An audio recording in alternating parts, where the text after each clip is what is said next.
Como siempre, es bueno estar de vuelta con ustedes en esta mañana. Como saben muchos de ustedes, Nicky y yo estuvimos en nuestro retiro universitario y profesional en New Braunfels este fin de semana pasado y tuvimos un buen tiempo yendo a través del libro de Filipenses juntos. Y lo mejor de todo es que regresamos sin lesiones. Así que eso es una buena noticia. Así que apreciamos mucho sus oraciones porque el Señor bendijo nuestro tiempo juntos y también quiero decirles cuánto aprecio a Art y a Aaron por su disposición de ocupar el púlpito estas últimas 2 semanas y bendecir a nuestra iglesia. Y damos gracias a Dios por habernos dado hombres fieles que exponen fielmente su palabra. Así que expresamos agradecimientos por estas cosas porque no es el caso en todas las iglesias o en todos los lugares. Pero tenemos un buen lugar aquí. Y sé esto porque casi todas las semanas o meses alguna persona viene a mí a decirme algo que no sabían que existían iglesias como esta. Para nosotros quizás no parezca tan especial, pero lo es. Es especial, así que agradecemos a Dios por eso. Aquellos que hemos estado aquí por muchos años o estado en una buena iglesia por muchos años, agradecemos a Dios por su provisión. Y hablando de esa provisión, venimos al tiempo en la palabra del Señor. Así que si puede tomar sus Biblias e ir conmigo al libro o la carta de Efesios, capítulo 3. Hemos estado predicando este libro verso por verso y hemos tomado unas semanas en los días festivos, pero estamos emocionados de volver a Efesios, al menos yo lo estoy. Y permítame comenzar leyéndoles Efesios 3, versos 1 al 13.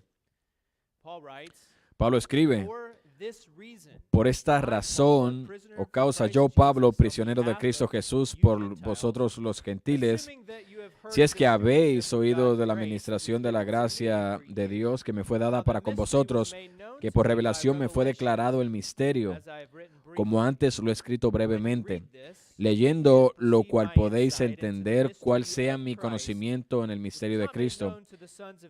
Misterio que en nuestras generaciones no se dio a conocer a los hijos de los hombres, como ahora es revelado a sus santos apóstoles y profetas por el Espíritu, que los gentiles son coherederos y miembros del mismo cuerpo y copartícipes de la misma promesa en Cristo Jesús por medio del Evangelio, del cual yo fui hecho ministro por el don de la gracia de Dios, que me ha sido dada según la operación de su poder.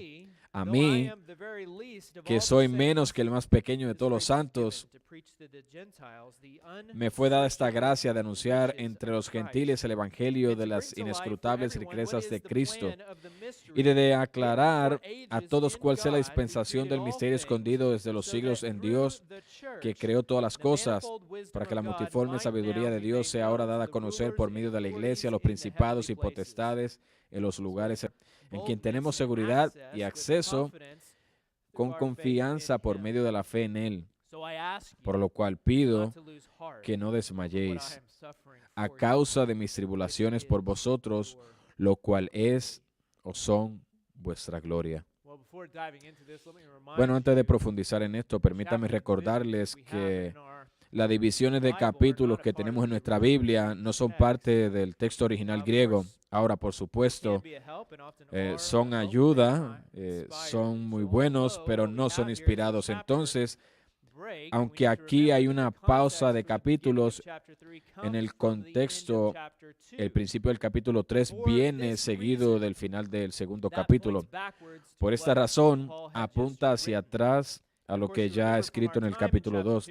Y si recuerda nuestro tiempo en el capítulo 2, Pablo se especificó en la idea de que a través de la obra de Cristo los creyentes de Efesios se habían acercado al Padre y unos a otros por el Espíritu.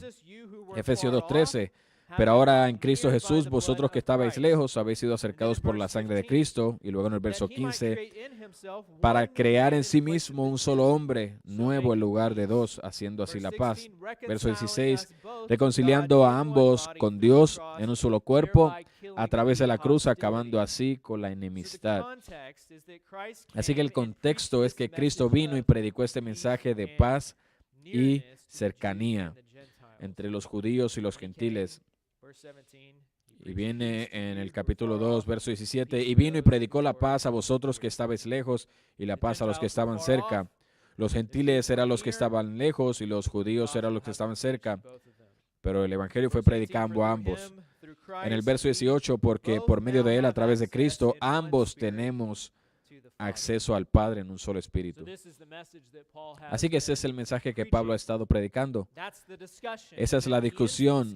Y luego termina la discusión con 3 ilustraciones. Él dice, somos como ciudadanos en un nuevo país con un nuevo rey. Somos como miembros de una nueva familia con un nuevo padre. Y somos como piedras vivas en un edificio nuevo que ha sido construido y diseñado para ser el lugar donde mora Dios, el lugar donde Él es adorado correctamente. Así que ese es el contexto que Pablo sustenta en este punto para decir lo que va a decir en el capítulo 3. Ahora, la razón importante para hacer esta conexión es que Pablo hace esta conexión. Pablo escribe, yo, Pablo, y luego va a decir otra cosa. Y no es la primera vez que vemos esta frase, por esta razón o por esta causa. Si va al verso 15, Pablo escribe, por tanto, o por esta razón, porque he oído hablar de vuestra fe en el Señor Jesús y de vuestro amor hacia todos los santos. Y luego pasa a presentar una oración. Él escribe, no ceso de dar gracias por vosotros, acordándome de vosotros en mis oraciones. Verso 16 y luego el verso 17 al 23 es esa oración. Y luego vamos a Efesios 3, 14 y tenemos esta frase nuevamente, por esta razón. Y luego tenemos esta fórmula seguida de una oración escrita.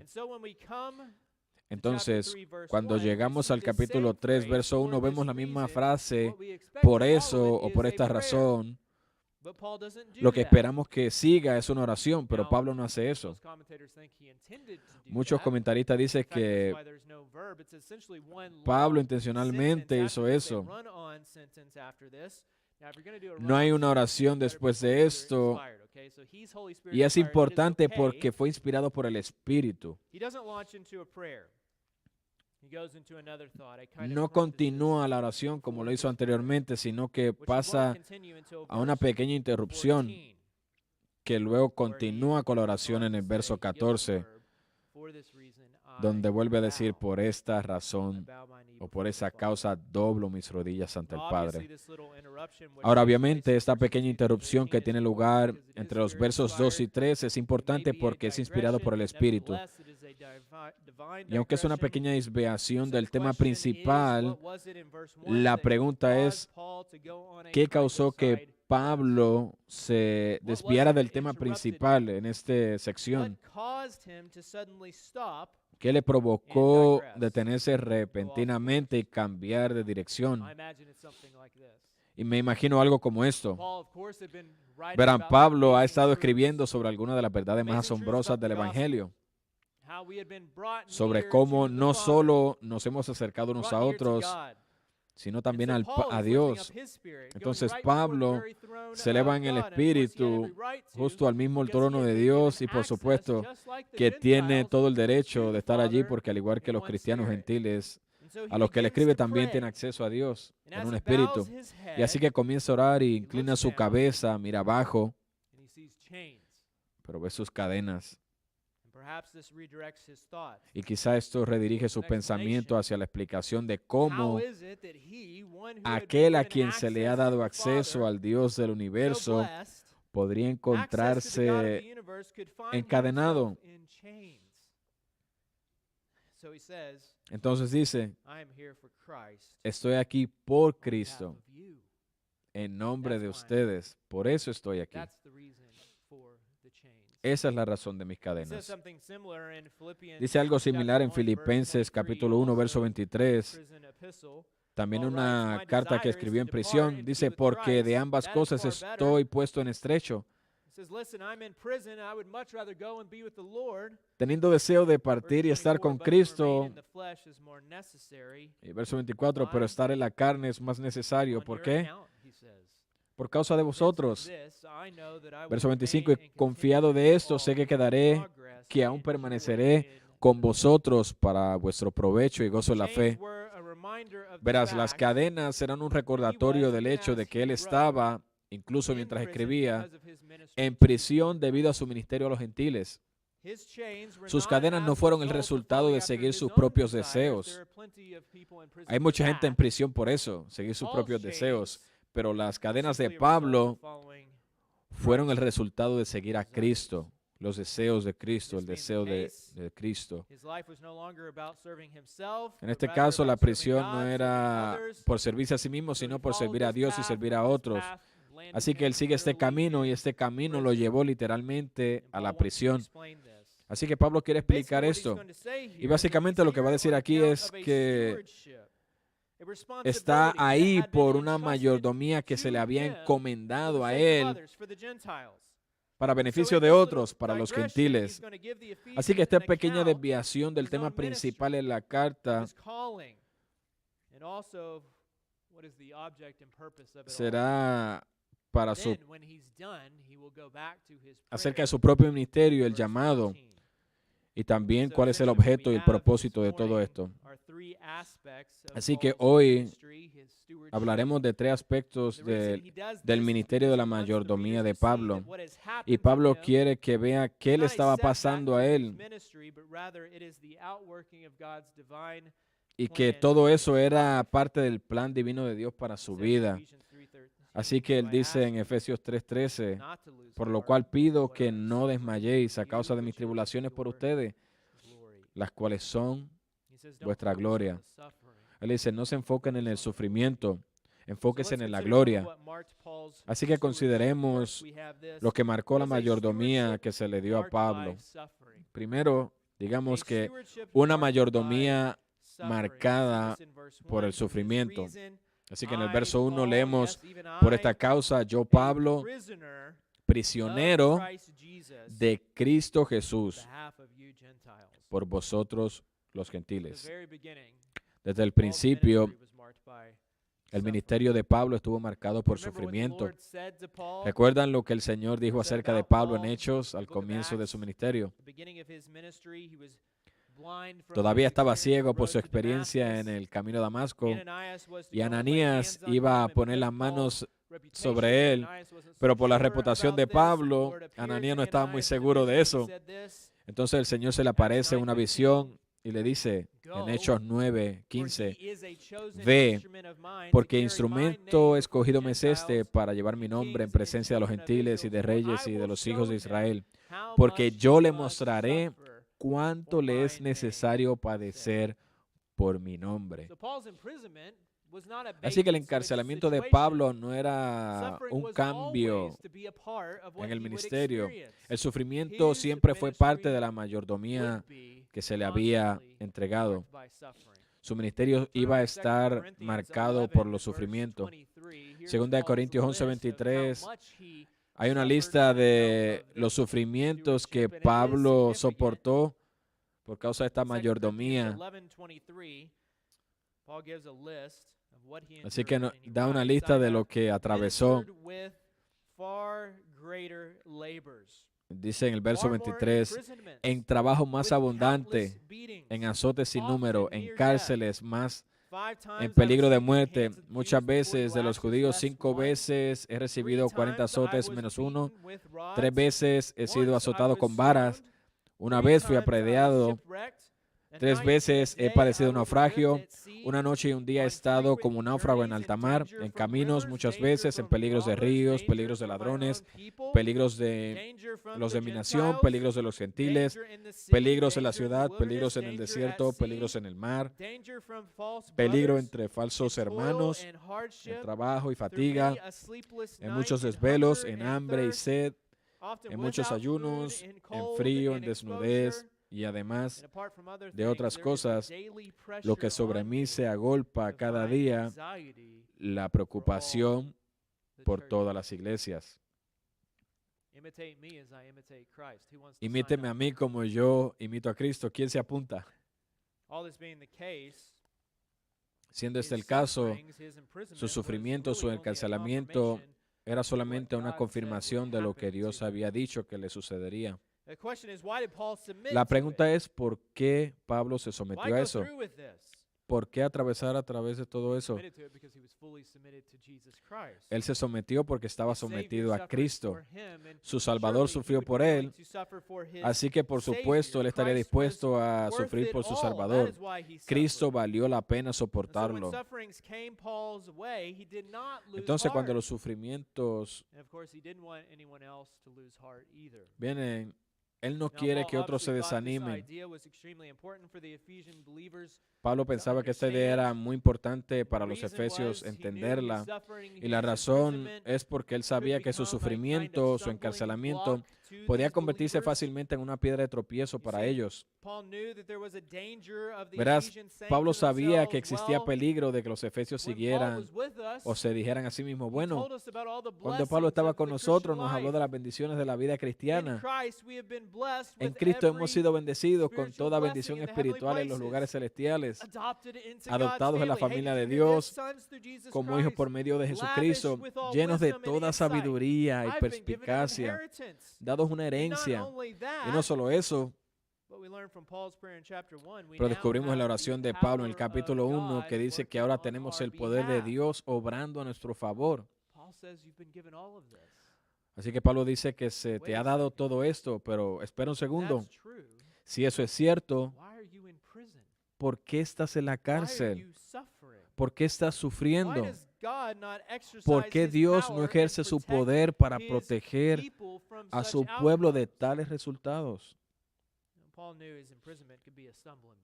Pablo sabía que su encarcelamiento podría ser una piedra de tropiezo. Y por supuesto, mucha gente vuelve atrás. Pero cuando Pablo estaba encarcelado, él vio el poder de Dios. Dios estaba usando eso para su gloria y para la gloria de la iglesia. Seamos en Filipenses 1:12. Quiero que sepáis, hermanos, que las cosas que me han sucedido han redundado más bien para el progreso del Evangelio. Él dice, oigan, esto es algo bueno. Dios está avanzando el Evangelio. Mi encarcelamiento es por Cristo. Muchos hermanos se han alentado por mis prisiones y se atreven mucho más a predicar sin temor. Sí, estoy en la cárcel, en cadenas, pero el Evangelio está corriendo más que nunca. Mi sufrimiento no ha sido un impedimento, más bien es un avance. ¿Sabes? Si estás en Cristo, entonces puedes hacer lo mismo. Lo que sea que estés sufriendo, ciertamente si estás sufriendo por el Evangelio, Dios lo está usando. No hay contratiempos en su reino. Él está trabajando en todo. Entonces tomamos esto como un consuelo extremo. Y también una verdad que debe ser predicada a nosotros mismos cuando nos encontramos frente a dificultades desde el punto de vista humano. Cuando pueden parecer contratiempos para nosotros, debemos recordar que Dios es soberano sobre todo. Así que Pablo está interpretando las circunstancias de la vida a través de los lentes de la buena soberanía de Dios. Pablo creía que Cristo estaba a cargo de todo. Y si ese es el caso, Pablo no se encuentra pudriéndose en la prisión o amargándose por las circunstancias de la vida. Más bien mira a través del lente de la soberanía de Dios y ve que ellos, no él, están cautivos. Él lo interpreta todo como parte del buen plan de Dios para su vida. Yo lo lamento por ellos, pero no por mí. Yo he sido libertado. Yo no soy prisionero de los judíos o de los romanos o del emperador. No. Soy un prisionero de una sola persona, Y esa persona es Jesucristo. Soy prisionero de Cristo. Así es como debemos interpretar las circunstancias de nuestra vida, todas ellas, las buenas, las que parecen malas, las difíciles que llegan a nuestra vida. Dios, Cristo está a cargo. Pablo encontró gran paz y gozo y propósito al hacer eso, y nosotros debemos hacer lo mismo. Walter Craddock said, and put him into any condition, and he knows how to rejoice in the Lord. Lo puede poner en cualquier situación y él sabe cómo regocijarse en el Señor. Siempre hay razones para regocijarse.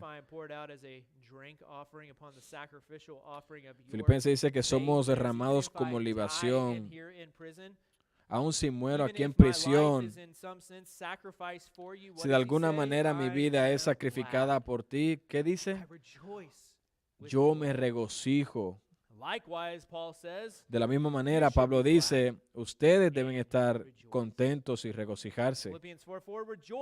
Filipenses 4:4, regocíjese en el Señor siempre. Otra vez os digo, regocijaos. En nuestro sufrimiento por Cristo hay gozo.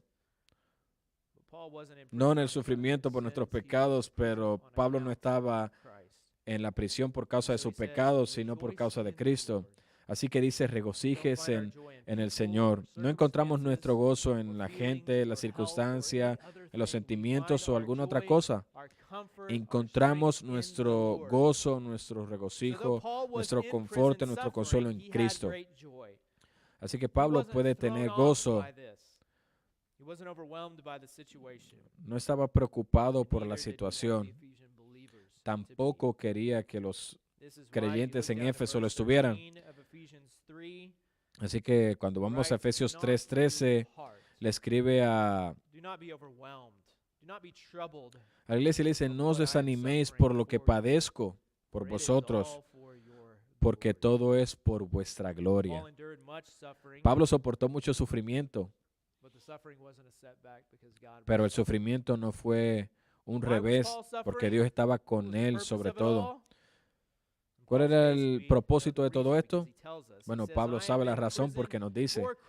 Él dice que está en la cárcel por Cristo, por ustedes. Así que llegamos a nuestro segundo punto.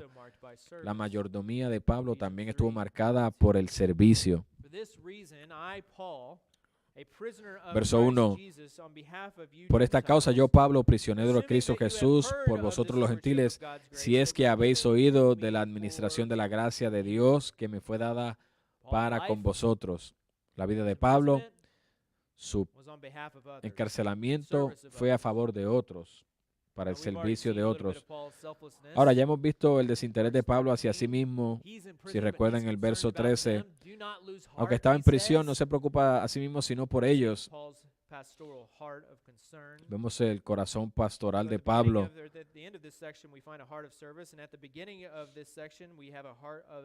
Al final vemos un corazón pastoral y al principio vemos un corazón de servicio. Estoy aquí por ustedes. Esta mayordomía me fue dada por ustedes. Él está sufriendo, pero quiere que ellos sepan que está sufriendo por ellos. Está sufriendo por ellos. Y un pasaje paralelo que tenemos algo similar es Colosenses capítulo 1, 24.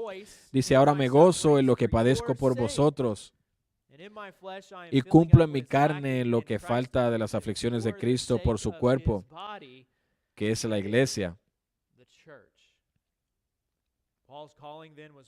El llamado de Pablo fue uno de sufrimiento y uno de extrema humildad, despojo de orgullo. En un sentido, Pablo tenía una de las posiciones más exaltadas o altas en la iglesia. Era apóstol, un escritor del Nuevo Testamento, y sin embargo, lo que descubrimos es que si Dios exalta a alguien es para el servicio de otros. Y Pablo, por supuesto, tenía este entendimiento. En 1 Corintios 9, 19 dice, por lo cual, siendo libre de todos, me he hecho siervo de todos para ganar a mayor número. 2 Corintios 4:5, porque no nos predicamos a nosotros mismos, sino a Jesucristo como Señor y a nosotros como vuestros siervos, por amor de Jesús. En el reino de Dios, las posiciones de autoridad se dan para el servicio de los demás. Nuestro rey, por supuesto, dio el mayor ejemplo. Filipenses 2:5, haya pues en vosotros este mismo sentir que hubo en Cristo Jesús, el cual siendo en forma de Dios, no estimó el ser igual a Dios como cosa a que aferrarse, sino que se despojó a sí mismo, tomando forma de siervo, hecho semejante a los hombres, y estando en la condición de hombre, se humilló a sí mismo, haciéndose obediente hasta la muerte y muerte de cruz. Cristo dio el ejemplo. Por eso le pedimos a otros que hagan lo mismo. Mateos 20:25, entonces Jesús llamándole dijo, ¿sabéis que los gobernantes de las naciones se enseñorean de ellas y los que son grandes ejercen sobre ellas potestad? Mas entre vosotros no será así, sino que alguien que quiera hacerse grande entre vosotros será vuestro servidor. Entonces, en el reino de Dios, los ancianos y diáconos y líderes de ministerios son llamados a servir a la iglesia. Los esposos son llamados a servir a sus esposas. Los padres están llamados a servir a sus hijos. Y la iglesia está llamada a servirse unos a otros. El reino de Cristo es un reino de servicio. Un reino de servicio. Pablo dice, escuchen, estoy en prisión por Cristo. Lo sigo a Él. Y Él me ha llamado a dar mi vida por los demás. Y estoy aquí en lugar de ustedes y con gusto me someto a esa realidad. Entonces, en la humildad de Pablo tenemos un recordatorio necesario. Si perteneces a Jesucristo, tu vida no es tuya. Donde quiera que estés, es por Cristo y por los demás. Esposos, ¿piensan en cómo servir a sus esposas? Padres, ustedes tienen una responsabilidad. ¿Piensan cómo criar a sus hijos? Una mayordomía de traer a sus hijos en la instrucción y la disciplina del Señor. ¿Los está sirviendo en esa manera? Líderes de ministerio, ¿estás buscando servir a aquellos que están bajo su mando, orando por ellos y cuidándolos? Feligreses, ¿estás aquí por Cristo en nombre de otros? ¿Estás buscando maneras de servir a los que te rodean? Aquellos que sirven en el ministerio de niños están poniendo su corazón en su preparación para que puedan servir mejor a estos pequeños. La gente no está para los que están en cargos, sino que los cargos, la gente no son para los cargos son para las personas. Aquellos que servimos no definen nuestro servicio, Cristo lo define. El deseo de nuestros hijos no define nuestro servicio, Cristo lo define. Y ese es el por qué Pablo puede escribir acerca de su sufrimiento y decir que él ha sufrido por los judíos, por los gentiles, y la razón que estaba sufriendo era porque no se sometía al deseo de ellos, sino que los estaba sirviendo, pero sirviendo a Cristo, aunque ellos no supieran que Él estaba sirviendo.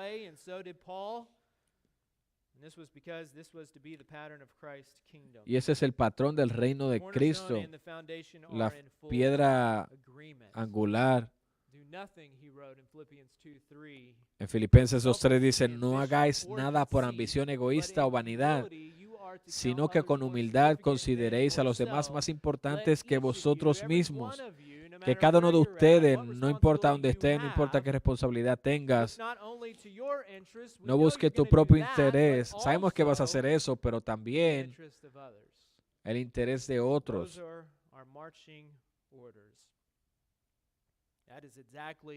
Eso es exactamente lo que Pablo estaba haciendo.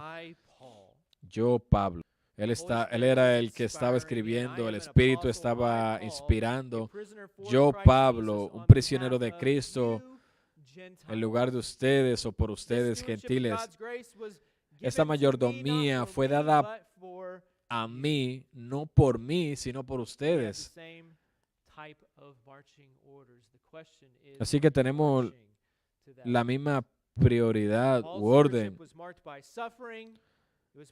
La mayordomía de Pablo estaba marcada por sufrimiento, por servicio y por último, y quizás la más importante,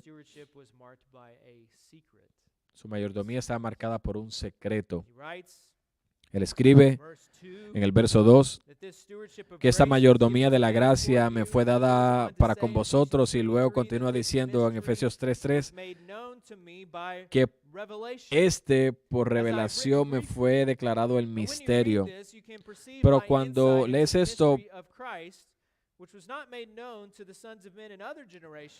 leyendo lo cual puedes entender cuál sea mi conocimiento en el misterio de Cristo, misterio que en otras generaciones no se dio a conocer a los hijos de los hombres, como ahora es revelado a los santos apóstoles y profetas en el Espíritu, que los gentiles son coherederos y miembros del mismo cuerpo y copartícipe de la promesa en Cristo Jesús por medio del Evangelio. Esto es el por qué él estaba en prisión. La mayordomía de Pablo, su responsabilidad, está marcada por un misterio, un secreto.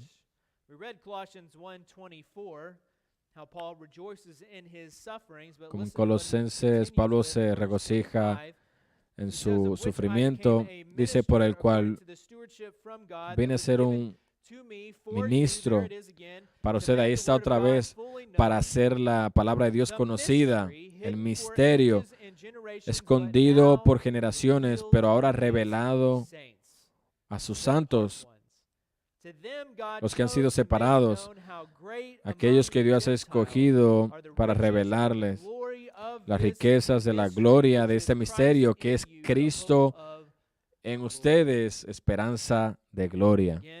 Otra vez, Pablo estaba diciendo lo mismo. Yo estoy aquí. Y cuando usted lee la palabra misterio, no debe pensar lo que piensa el mundo moderno, que es como algo místico. No es algo que se mantiene sin resolver. El misterio que habla aquí es algo que antes no se podía ver, pero ahora ha sido revelado. Estaba cubierto, pero ahora está descubierto. Y tenemos otro ejemplo en Efesios 5, verso 31. Así que todos hemos escuchado este pasaje muchas veces. Por tanto, dejará el hombre a su padre y a su madre, y se unirá a su mujer, y los dos serán una sola carne. Ahora, esa declaración no es nueva. De hecho, es una cita directa que aparece al principio de la Biblia, en Génesis 2, y ahí lo tenemos. No es nuevo, pero hay algo nuevo acerca de eso. El verso 32 de Efesios 5 dice, este misterio es profundo.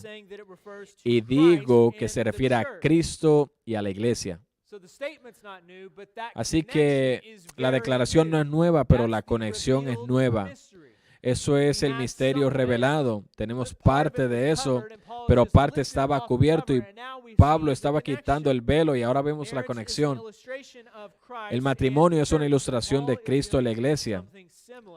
Así que Pablo está haciendo algo similar aquí en Efesios capítulo 3, por el concepto de que los gentiles vinieran a salvación era nuevo para ellos. Vemos a través del Antiguo Testamento que los profetas hablaron de esto, pero hay más en la historia, más que necesitaba ser descubierto. Así que Pablo escribe de este misterio, ha sido hecho conocido a él por revelación divina. Él dice, cuando leen esto, ustedes serán capaces de entender lo que les quiero decir del misterio de Cristo. Y eso es nuevo, porque ese secreto no había sido descubierto para hijos en otras generaciones, pero les va a hablar algo nuevo. ha sido revelado a los santos apóstoles, de los cuales él era uno de ellos, inspirados por el Espíritu. El Espíritu le reveló esto a Pablo. Esto era algo nuevo. Entonces, ¿qué es? Verso 6. Este misterio es que los gentiles son coherederos, miembros del mismo cuerpo y copartícipes de la promesa en Cristo Jesús por medio del Evangelio. Eso es nuevo. Hemos sabido que siempre matrimonio es un hombre y una mujer convirtiéndose en una sola carne, pero no sabíamos que esto era una imagen de Cristo de la iglesia.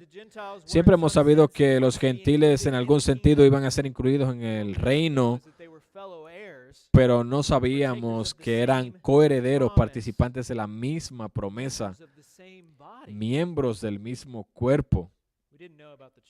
No sabíamos de la iglesia. No sabíamos que esta unión iba a ser tan cercana.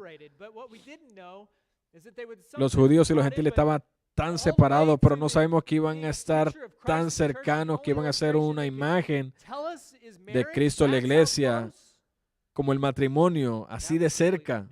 Eso era completamente nuevo. No sabían que iban a ser unidos a través de la sangre de Cristo. Eso es nuevo. No sabíamos que Dios iba a ser un solo hombre de los dos. Eso es nuevo. No sabíamos que Cristo iba a reconciliar a ambos en un solo cuerpo, matando las enemistades. Eso es nuevo. No teníamos idea de que tendríamos acceso al Padre por un solo espíritu. Eso era nuevo. No sabíamos que ya no seríamos extranjeros ni advenedizos, sino ciudadanos de los santos y miembros de la familia de Dios. Eso era nuevo. Ese era el mensaje de Pablo. Y eso es lo que estaba diciendo desde aquí de prisión. Los judíos odiaban esto. Y muchos de los gentiles odiaban esto porque causaba problemas. Y Pablo decía, yo felizmente estaría aquí por ese mensaje. Somos coherederos. Recuerde que la casa de Dios valió la pena. Él lo que está diciendo es que el mensaje valió la pena por cada sufrimiento que se le presentó. Por eso Pablo él dice, no se desaminen por lo que estoy sufriendo, porque es para su gloria. Lo que estoy sufriendo es para su gloria.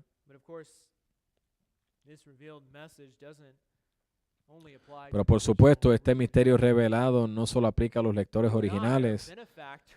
Usted y yo somos benefactores de estas cosas.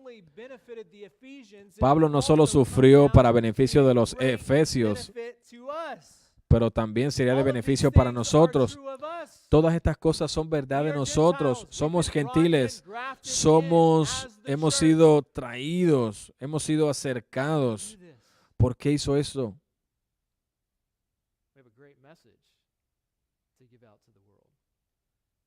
Por el buen mensaje. El Señor es una responsabilidad, una mayordomía. Pablo pone el ejemplo. Esto es una mayordomía de gracia. Esa mayordomía ha venido a él solo a través de la gracia de Cristo. Nuestra mayordomía solamente ha venido a través de la gracia de Cristo. La mayordomía de Pablo trajo sufrimiento, también la nuestra traerá.